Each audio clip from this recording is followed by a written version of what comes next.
Hello student, welcome to YouTube study. आज के इस वीडियो में हम बात करने वाले हैं कुछ इंपॉर्टेंट क्वेश्चन अनसॉल्व पेपर्स के, गणित के कक्षा 12 के अनसॉल्व पेपर्स के बारे में, जो कि बहुत ही ज़्यादा इंपॉर्टेंट है। तो आज की इस वीडियो में हम बात करेंगे 5 नंबर के क्वेश्चन जो कि आपके एग्जाम में पूछे जाते हैं। तो जैसा कि आप देख सकते हैं स्क्रीन पे, ये क्वेश्चन है बिंदुओं -2i cap plus 6j cap minus 6k cap comma -3i cap plus 10j cap minus 9k cap और -5a -6j -6k से होकर जाने वाली समतल का समीकरण ज्ञात कीजिए।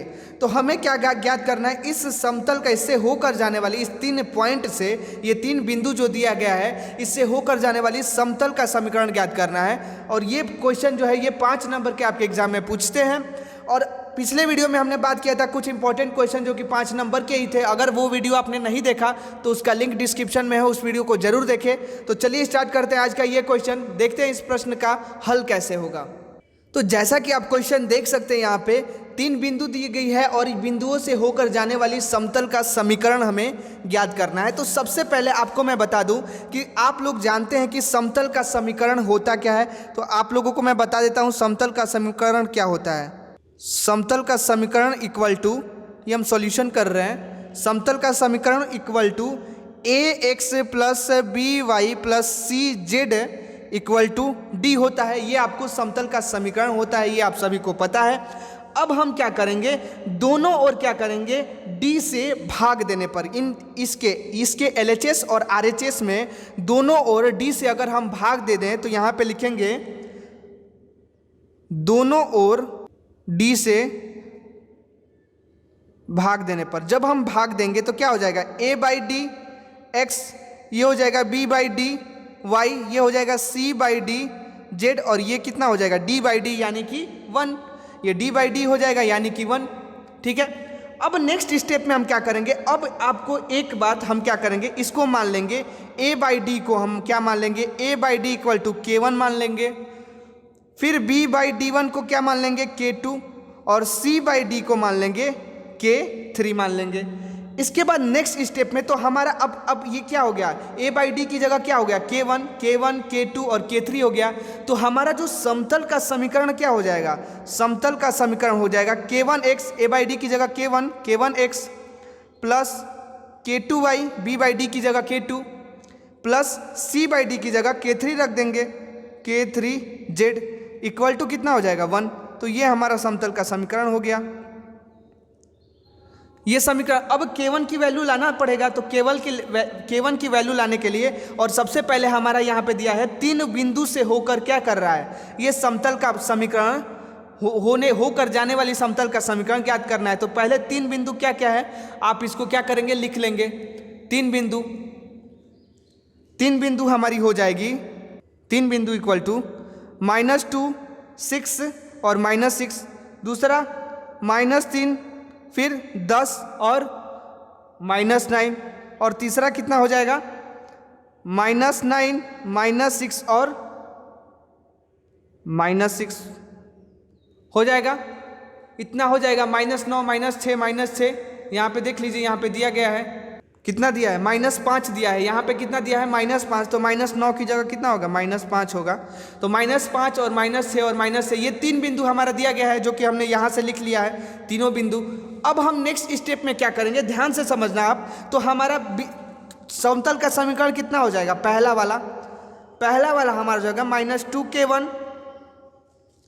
अगर पहली बिंदु की अगर बात करूँ मैं, पहली बिंदु की, तो पहले बिंदु को क्या हो जाएगा, -2k1, x की जगह रख देंगे -2, y की जगह 6 रख देंगे, और z की जगह -6 रखेंगे। तो -2k1 प्लस कितना हो जाएगा, 6k2, और ये -6 है तो कितना हो जाएगा, -6k3 इक्वल टू 1 हो जाएगा।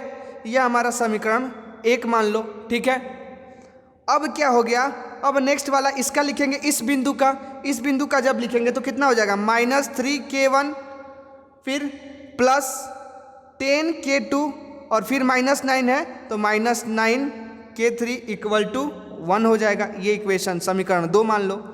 अब क्या करेंगे, ये -5 और -6 और -6, तो कितना हो जाएगा, -5k1 फिर -6k2 और फिर K3 इक्वल टू 1, ये समीकरण 3 मान लो।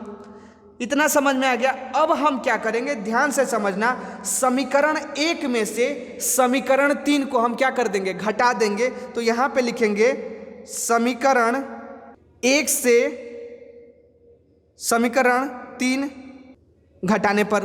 तो जब हम इसको घटाएंगे तो देखना कितना आ जाएगा आपका -2k1 हो जाएगा, फिर +6k2 -6k3 है। अब इससे माइनस करना है क्या, समीकरण 3 जो कि ये है, ये कितना है देखना आप, -5k1 -6k2 और -6k3 है ना। और इक्वल टू में 1 है तो इक्वल टू कितना हो जाएगा, 1 - 1 हो जाएगा। इतना समझ में आ रहा है आपको। अब नेक्स्ट स्टेप में क्या करेंगे, अब इसको माइनस करो। तो जब इसको माइनस करोगे तो कितना हो जाएगा, ध्यान से समझना आप। अब क्या करेंगे, K1 को K1 के साथ, K2 को K2 के साथ और K3 को K3 के साथ लिख देंगे। तो इसको आसान करने के लिए हम क्या करेंगे, -2k1 प्लस, अब माइनस माइनस प्लस हो जाएगा तो +5k1 हो जाएगा पहला, फिर +6k2 और +6k2, 6k2 +6k2 हो जाएगा, फिर -6k2 K3 और +6k3 कितना हो जाएगा, -6k3 +6k3 इक्वल टू 0। 1 - 1 गया, 0 बच गया। अब यहाँ पे क्या बच गया आपका, ये हो गया 3k1 +12k2 इक्वल टू 0। ये आपके आ गया। अब ये आपका इक्वेशन आ गया 3k1 +12k2 इक्वल टू 0। अब नेक्स्ट स्टेप में हम क्या करेंगे, ध्यान से समझना आप। तो नेक्स्ट स्टेप में हम करेंगे क्या, यहाँ पे -2k1 जो है, ये पहला समीकरण जो है यहाँ पे लिखा गया है -2k1 +6k2 -6k3। हमको अब k1 और k2 की वैल्यू लानी है। तो k1 और k2 की वैल्यू लाने के लिए हम नेक्स्ट स्टेप में क्या करेंगे, इस पहले वाले समीकरण में 3 से गुणा करेंगे और उसके बाद क्या करेंगे, समीकरण 2 में 2 से गुणा करेंगे। समीकरण 1 में 3 से और समीकरण 2 में 2 से गुणा करेंगे तो हमारा K2 की या फिर K1 की वैल्यू आ जाएगा। तो चलिए हम सॉल्व करते हैं। अगले पन्ने पे क्या लिखेंगे, यहाँ पे लिखेंगे समीकरण 1 में 3 से गुणा और समीकरण 2 में किस चीज़ से गुणा करेंगे, समीकरण 2 में हम करेंगे 2 से गुणा और उसके बाद क्या करेंगे, माइनस कर देंगे। तो अब समीकरण 1 क्या है, समीकरण 1 हमारा था -2k1 +6k2 -6k3 equal to 1 था। ये हमारा समीकरण 1 था। मैं एक बार और लिख देता हूँ। समीकरण 2 कितना था आपका, -3k1 +10k2 -9k3 equal to 1। ये समीकरण हमारा दूसरा था। ठीक है, अब दोनों हमने समीकरण लिख दिया। अब पहले वाले में 3 से मल्टीप्लाई करेंगे जब, तो कितना हो जाएगा, -6k1 +18k2 -18k3 हो जाएगा। अब गुणा किया, अब गुणा करके बाद माइनस भी करना है। अब माइनस करेंगे समीकरण 2 में किससे करेंगे गुणा, 2 से। समीकरण 2 में 2 से गुणा करेंगे तो कितना हो जाएगा, -6k1 +20k2 -18k3 हो जाएगा इक्वल टू, यहाँ पे माइनस है, ये दोनों माइनस हुआ है, इक्वल टू 1 माइनस, अब इसमें भी तो मल्टीप्लाई होगा 3 में, समीकरण 1 से कितना हो जाएगा, 3 हो जाएगा, ये 3 हो जाएगा, इसमें 2 से तो ये -2 हो जाएगा। समझ में आ रहा है आपको। अब इन दोनों को माइनस करेंगे तो कितना आ जाएगा, अब k1 को एक साथ रख लो। k1 को जब हम एक साथ रखेंगे तो देखना क्या आ जाएगा, -6k1 +6k1 हो जाएगा +18k2 -20k2 हो जाएगा। उसके बाद -18k3 प्लस, अब ये माइनस से माइनस में मल्टीप्लाई तो +18k3 हो जाएगा इक्वल टू 3 में से 2 गया, 1 बच गया। ठीक है, अब यहाँ पे आप देखो -6k1 +6k1 कट गया, 0 आ गया, और ये -18 की ये भी 0 आ गया। अब इन दोनों को करोगे तो 18k2 -20k2 कितना हो जाएगा, बचेगा -2k2 इक्वल टू 1। अब K2 की वैल्यू कितनी आ गई, -1/2। तो हमने शुरू में ही बताया था कि हम K1 और K2 की क्या करेंगे, वैल्यू ला देंगे। तो K2 की वैल्यू यहाँ पे आ गई -1/2। अगले स्टेप में हम क्या करेंगे, आपका जो पहला जो इक्वेशन यहाँ पे बना था, आप देखो ध्यान से, जो यहाँ पे जो हम वैल्यू लाए थे 3K1 + 12K2 = 0 जो लाए थे, अब इसको हम क्या करेंगे, इस K2 का मान इसमें रख देंगे। तो ये हम समीकरण मान लो, ये समीकरण कितना मान लेंगे, ये समीकरण 4 मान लो। अब 4 में K2 की मान रखेंगे, K2 का मान कितना है, -1/2। तो यहाँ पे लिखेंगे समीकरण 4 में K2 का मान रखने पर, जब रखेंगे तो, और समीकरण 4 क्या है, 3K1 + 12K2 = 0, ये समीकरण 4 था हमारा।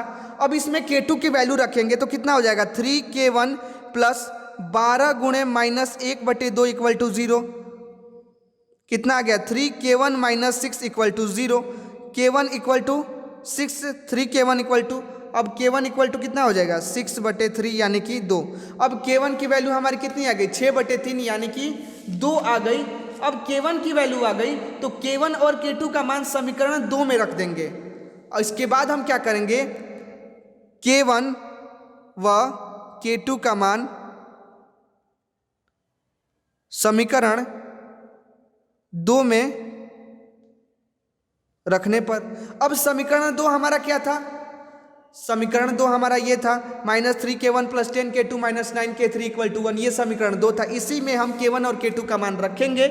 तो जब हम रखेंगे यहाँ पे समीकरण 1 में मान रखेंगे, समीकरण 2 में नहीं, या फिर समीकरण 1 में किसी में भी मान रख सकते हैं। तो हम समीकरण 1 में मान रखेंगे। समीकरण 1 में जब K1 का वैल्यू रखेंगे तो देखना K1 और K2 का, यहाँ पे लिखेंगे समीकरण 1 में रखेंगे। तो समीकरण 1 में रखेंगे, समीकरण 1 क्या है, -2K1 + 6K2 - 6K3 = 1 है।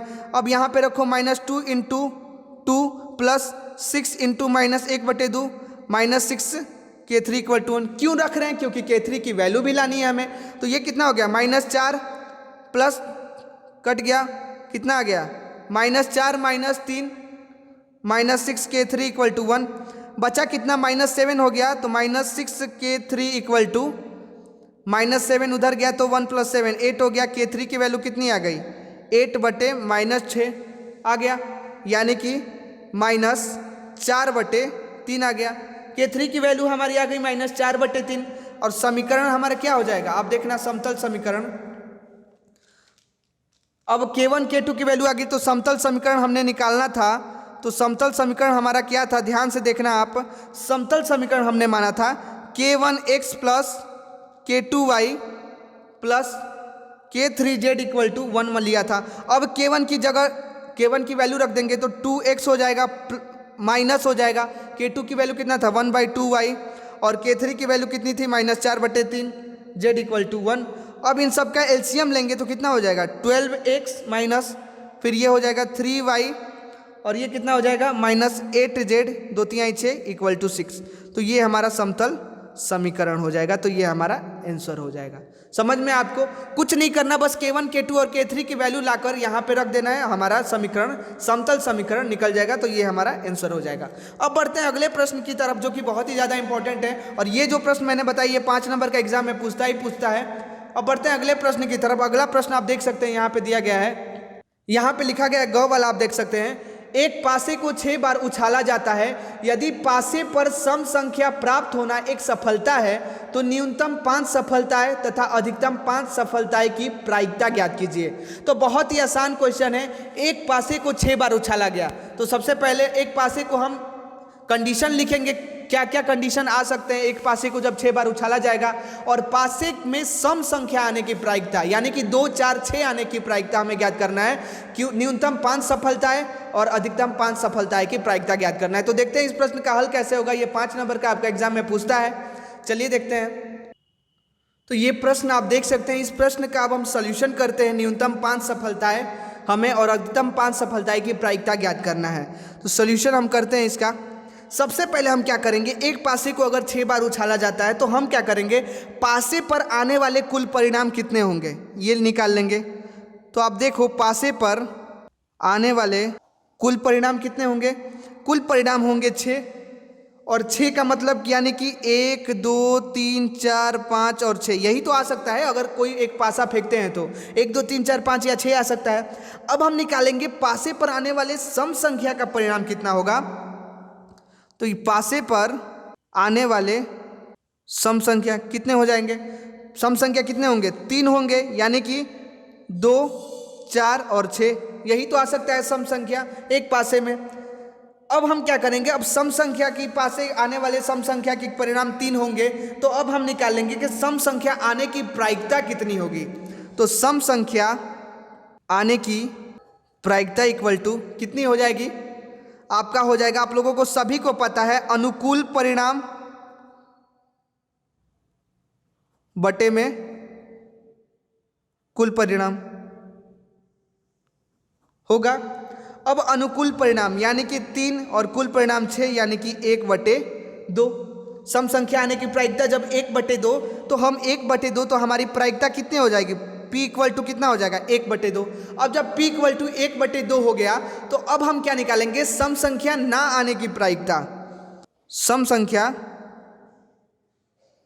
ना आने की प्रायिकता कितने हो जाएगी? आप लोगों को पता है सम संख्या ना आने की यानी कि Q equal to 1 minus P। P कितना है? 1/2, तो 1 माइनस 1/2 कितना आ गया? 1/2, यानी कि सम संख्या ना आने की प्रायिकता कितनी हो जाएगी? 1/2। तो अब हमारा पहला क्या था?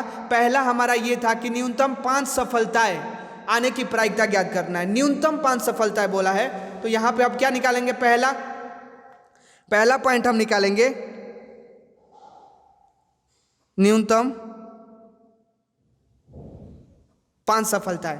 तो न्यूनतम 5 सफलताएं का मतलब कि P जो होगा 5 से बड़ा होना चाहिए, कम से कम 5 सफलताएं होना चाहिए। तो X जो होगा, X या तो इक्वल होगा 5 से या तो 5 से बड़ा होगा। इसका मतलब तो यही आ गया। अब न्यूनतम 5 सफलताएं आने की प्रायिकता हम यहाँ पे लिखेंगे, निकालेंगे न्यूनतम 5 सफलताएं आने की प्रायिकता। सबसे ज्यादा स्टूडेंट को यहाँ पे गलती होता है कि न्यूनतम 5 सफलताएं बोल दिया, यानी कि 5 या 5 के इक्वल, 5 से बड़ा नहीं। न्यूनतम 5 सफलताएं का मतलब होगा या तो 5 या तो 5 से बड़ा।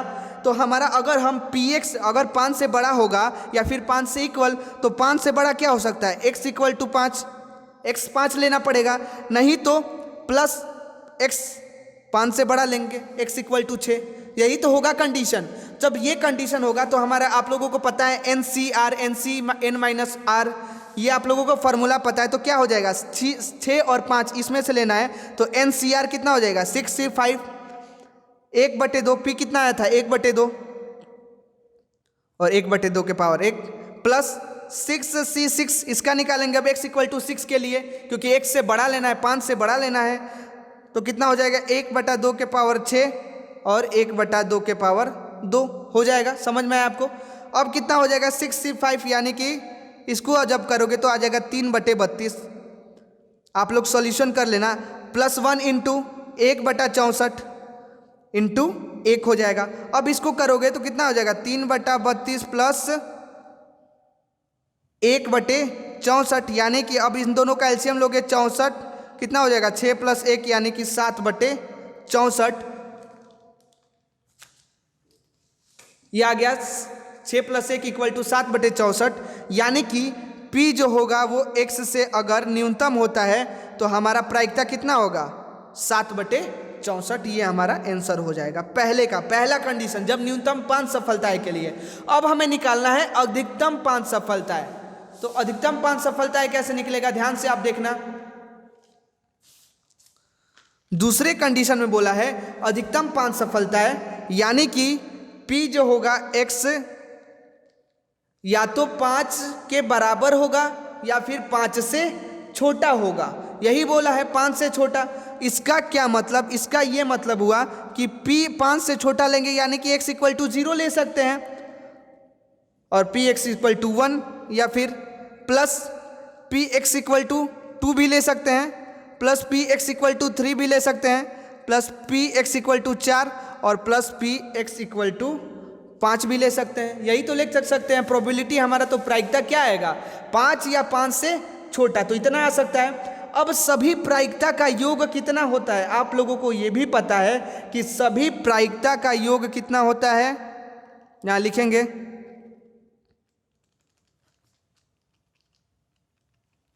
सभी प्रायिकता का योग 1 होता है।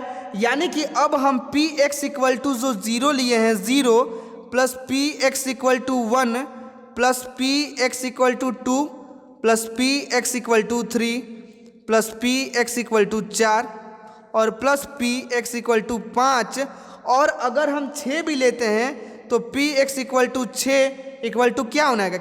सभी प्रायिकताओं का योग निकाल रहे हैं तो कितना होगा? 1 होगा। इतना समझ में आ रहा है। अब हमको क्या लेना है? 5, अधिकतम 5 सफलताएं के लिए। तो अधिकतम 5 सफलताएं के लिए कितना हो जाएगा?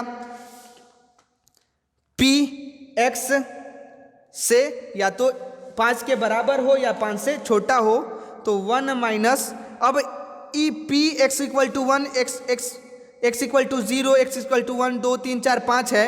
तो अब पी एक्स इक्वल टू 5 के लिए अगर ये 5 लिया जाए, ये 5 इसके इक्वल है ना, तो हम क्या लिख सकते हैं? 1 माइनस पी एक्स।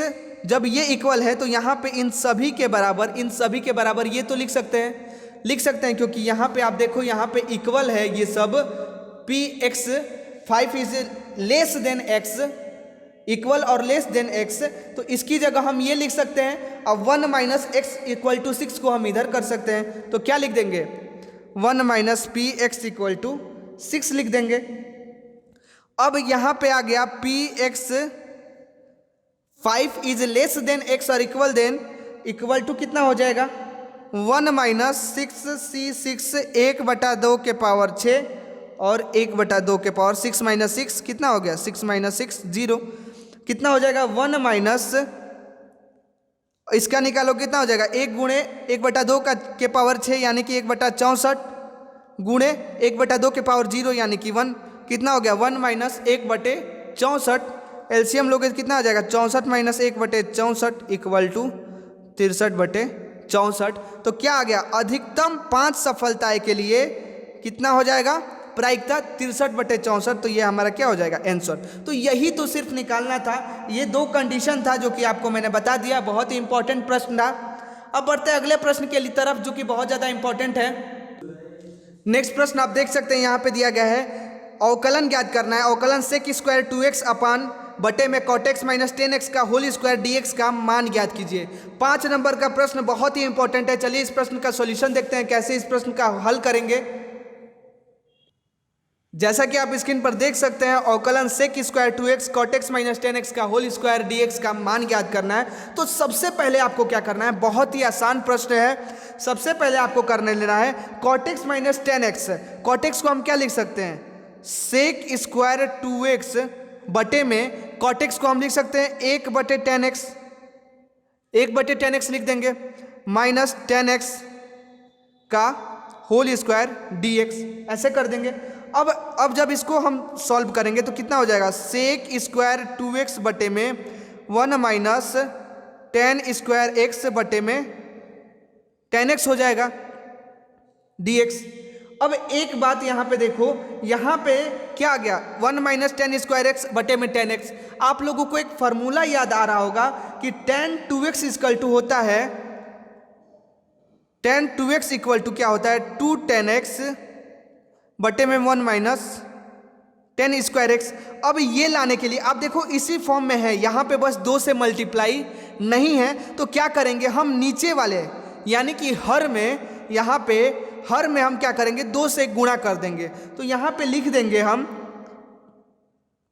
हर में 2 से, इस वाले हर में ऊपर नीचे 2 से गुणा करने पर, हर में 2 से गुणा करने पर।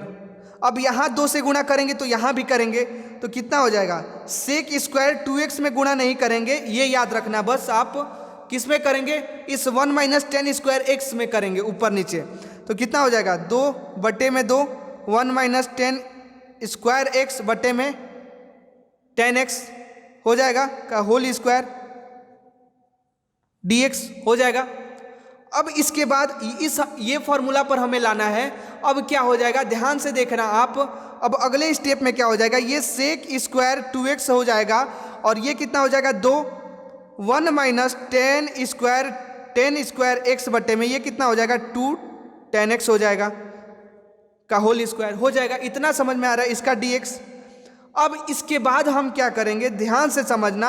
अब ये 2 tan x हमने पहले ही बताया था, tan 2x का फॉर्मूला क्या था 2x बटे में 1 माइनस टेन स्क्वायर एक्स, और ये क्या है उल्टा है, तो क्या हो जाएगा 1 बटे tan 2x का फॉर्मूला कितना हो जाएगा 1 माइनस टेन स्क्वायर एक्स बटे में 2 tan x हो जाएगा, क्योंकि tan 2x का फॉर्मूला जब हम यहाँ पे 2 tan x बटे में 1 माइनस टेन स्क्वायर एक्स, तो 1 बटे tan 2x का ये दोनों ऊपर नीचे हो जाएगा, ऊपर हो जाएगा, तो ये ऊपर हो गया अंश में चला गया, ये हर में चला गया, तो 1 बटे tan 2x का फॉर्मूला कितना हो गया 1 माइनस टेन स्क्वायर एक्स बटे में 2 tan x हो गया।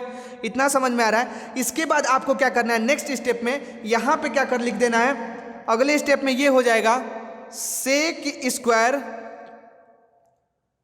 2x बटे में ये कितना हो जाएगा 2 इंटू 1 बटे tan 2x का होल स्क्वायर dx हो जाएगा, यानी कि 2 बटे tan 2x।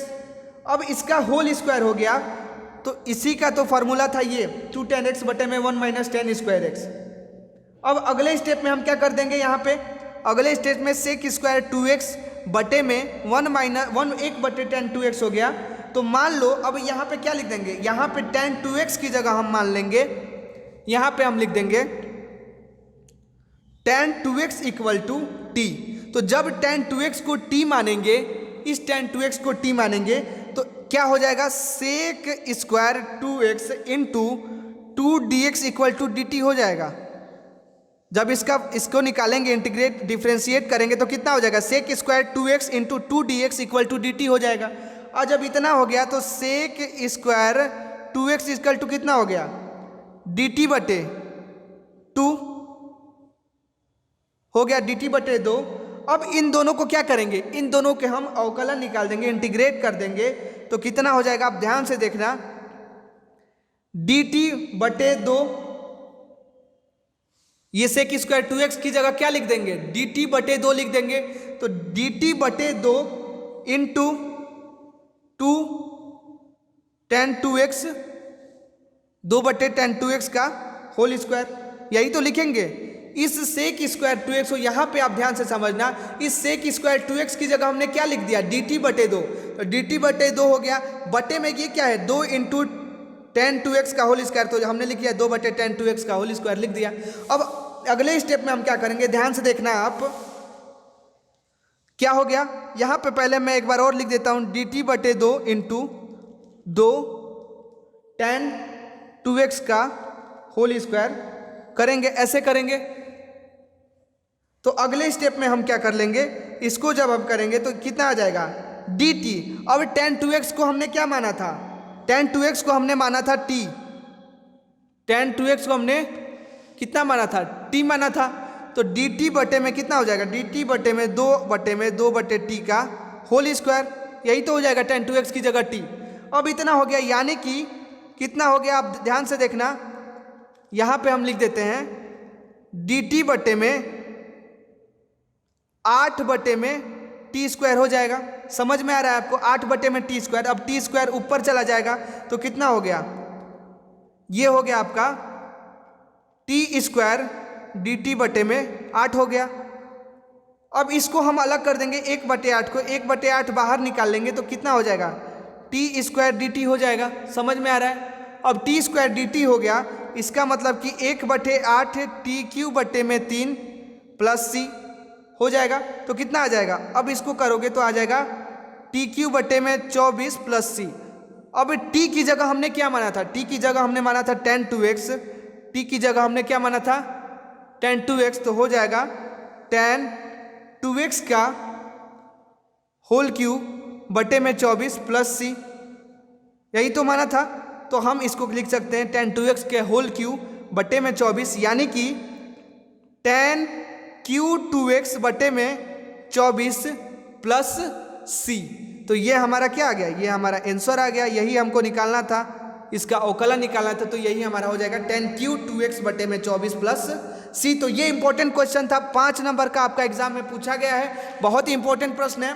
तो हमने आज 3 प्रश्न सॉल्व किए जो कि आप सभी लोगों के लिए बहुत ही इंपॉर्टेंट था। 5-5 नंबर का प्रश्न था।